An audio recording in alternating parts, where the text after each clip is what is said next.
Sometime in 2009, Ubisoft released a teaser trailer for their then upcoming game Assassin's Creed 2.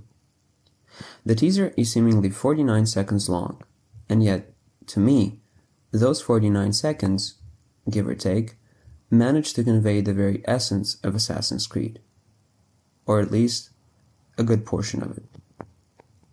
What happens in those 49 seconds? Not counting the first 3 seconds spent on the ESRB label, the opening shot immediately places us within what seems to be a peculiar space. We seem to be standing in front of, or floating in front of, what appears to be paper which slowly reveals drawings, sketches, and notes made by Leonardo da Vinci. A lot of them famous today, that's why we know they're his, but some of these drawings and sketches no one has ever seen. Drawings and sketches of the Hidden Blade, as well as its constituent parts.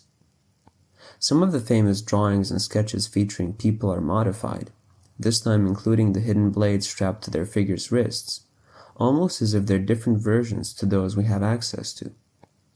As we move through this space, there are constant, if irregular, glitches tearing the screen, always accompanied by a somewhat uncomfortable, glitching sound. Both the effects of the Animus. The music playing in the background is quiet, slow, and contemplative, its progression steady, and to me sounds as without having resolution. We couldn't know that at the time, but the music in question seems to be some sort of variation of, or at least very similar to, the music of the tracks Leonardo's Inventions Part 1 and Leonardo's Inventions Part 2. There are no cuts, it is all one long shot. Near the end, we stop before the now legendary drawing we today call the Vitruvian Man.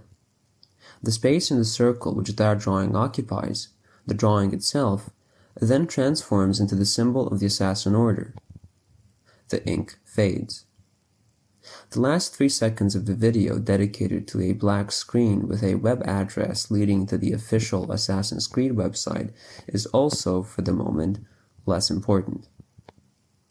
It is as if we got a montage, a compilation of Da Vinci's work dedicated to understanding how the Hidden Blade works, how it can be integrated, as well as, we later find out, how it can be improved. The fact that the music in the background is very similar to the music of Leonardo's Inventions Part 1 and Leonardo's Inventions Part 2 could be a coincidence. Perhaps the music used was the one used simply because it helped evoke a sense of mystery. Perhaps it was used because what we're looking at is about Leonardo's inventions. After all, even a wing of the flying machine is shown at one point, and we find out by playing the game how big a role that invention plays in the story. So perhaps it is both. But I think that even if this teaser's definitive theme was the inventions, science, and engineering of Leonardo da Vinci, then that theme was chosen so that it reflects and situates the connection between him, the era in which he lives and creates, and the Assassin Order. Really, the whole teaser is fairly abstract and conceptual, and yet at the same time, very concrete. But it is also very mysterious and cryptic, and that makes sense. I think that if you're going to make a teaser for an Assassin's Creed game, the tone you should go for should be one of mystery. Especially then, when the franchise was still young, and the only thing people knew was a game that was dark and enigmatic. I'm not sure if this was the first piece of promotional material ever released for the game. Regardless, the function of this teaser was, of course, to encourage people to speculate on the nature of the next installment, to generate buzz.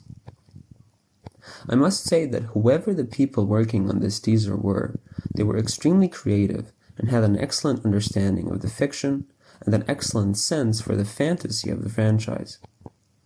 But whether the people creating this teaser trailer intended it or not, they did more than simply create a short video designed to spark interest and speculation.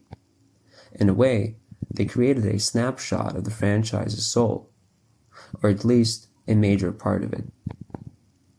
It is not enough to say that Assassin's Creed is a science fiction game, a historical fiction game, or a game about secret societies.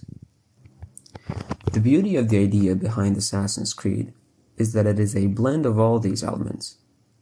Irrespective of how you feel about certain sections of certain games, part and parcel of the initial premise of Assassin's Creed is that memory plays a crucial role, and not just any kind of memory, genetic memory.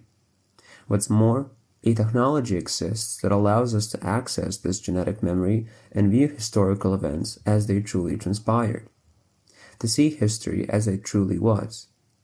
As to why we should or need to do that, the game frames the answer to that question roughly as so. Our present problems cannot be resolved without diving into and retrieving knowledge buried in the past. Our future depends on knowing what happened before. Luckily for us, we have the means to do just that. The Animus. I am not saying that this is all there is to Assassin's Creed, and we have yet to explore its ideas and concepts in the coming videos, but I believe that what I've said here so far to be sufficient for now. There is one element that some might deem missing from this teaser that is also essential to the franchise.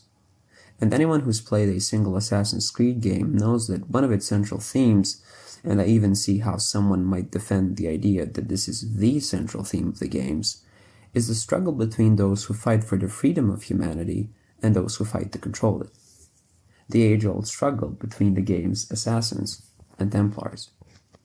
But I would say, and I know that this might be somewhat of a stretch, that the last few frames, the ones including the symbol of the Assassin Order, point not only to that order, but also to that very struggle.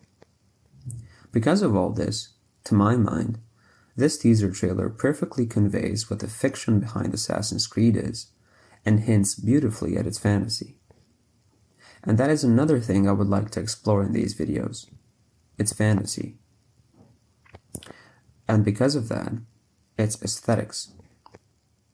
Because it is one thing to have the ideas and the concepts behind the game and to construct its fiction, but an entirely different to construct its fantasy. To manifest the fantasy behind Assassin's Creed, the ideas and the concepts which make it need to be, among other things, communicated and presented through a very specific visual and audio language, atmosphere, and, some would say today, vibe.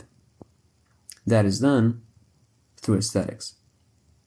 Here the teaser trailer is helpful, and it certainly is consistent and complementary with the game's aesthetics, but it does not, of course, display them in their entirety. In the next video, I hope to explore what the fantasy, and therefore the aesthetics, of Assassin's Creed are.